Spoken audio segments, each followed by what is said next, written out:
And today, House lawmakers will receive another closed-door briefing from the government agency that monitors unidentified aerial phenomena, or UAPs. The acting director of AARO, Tim Phillips, and the Air Force Major General will brief members of the House UAP Caucus. And the briefing comes during growing concerns over a series of drone incursions in sensitive U.S. military airspace.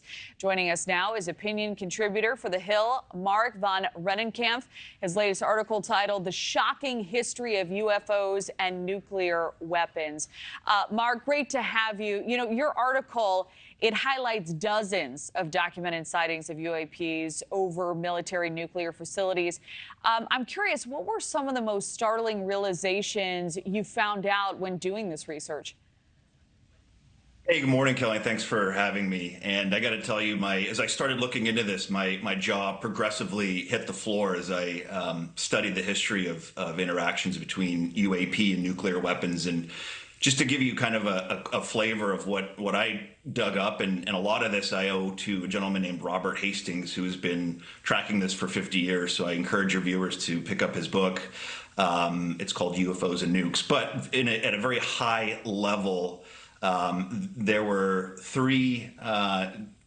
series of three back-to-back incidents involving our most sensitive nuclear missile silos. So in 1965, over 100 Air Force personnel stationed at nuclear missile silos in Wyoming, Colorado, and Nebraska observed over almost 150 very, very bizarre objects hovering, moving rapidly over nuclear missile silos. This is all documented. This is not just hearsay. This is not just testimony. This is all documented in government records. The following year, 1966, there were documented incidents over nuclear missile silos in North Dakota that interfered with communications.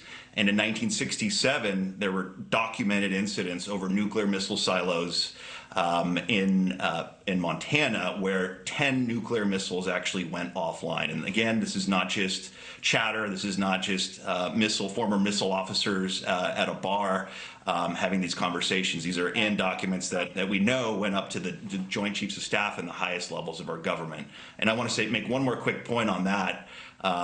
The government's UFO Analysis Office recently came out with a report and a historical review of the U.S. government's involvement with UFOs, and it made zero mention of these particular incidents. And it's pretty remarkable for them to come out and say, basically, nothing to see here, but we have this enormous body of evidence that suggests otherwise.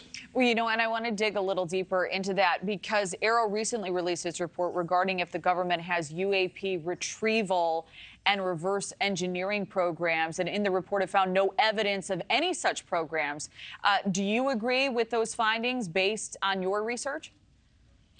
That is the million-dollar question, and the bottom line is that there have been rumors of this for decades. But I want to make something very clear, and this is actually brand new. Just yesterday, AARO, the government's UFO Analysis Office, released about 56 pages of documents that unambiguously show that Senator Harry Reid, the former Senate Majority Leader, adamantly believed that the U.S. government had retrieved anomalous and exotic craft, because he was attempting to establish, over the course of, I believe, 4 or 5 years, attempting to establish a very secretive program, first at the Department of Defense and then at the Department of Homeland Security, which is what these new documents were about, that basically alleges and says contractors and certain government agencies have these exotic craft, and they wanted to bring them in and analyze them. So what we have now is we have Senator Harry Reid,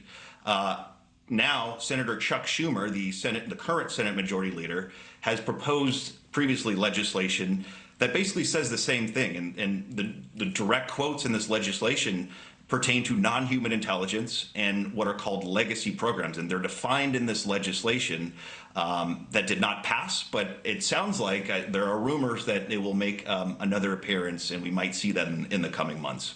All right. Well, certainly one to follow. Marik Von Rennenkampff, thank you so much. Thanks for watching, everybody. Go to joinnn.com to find NewsNation on your television provider. Also, don't forget to click that red subscribe button below to get more of NewsNation's fact-driven, unbiased coverage.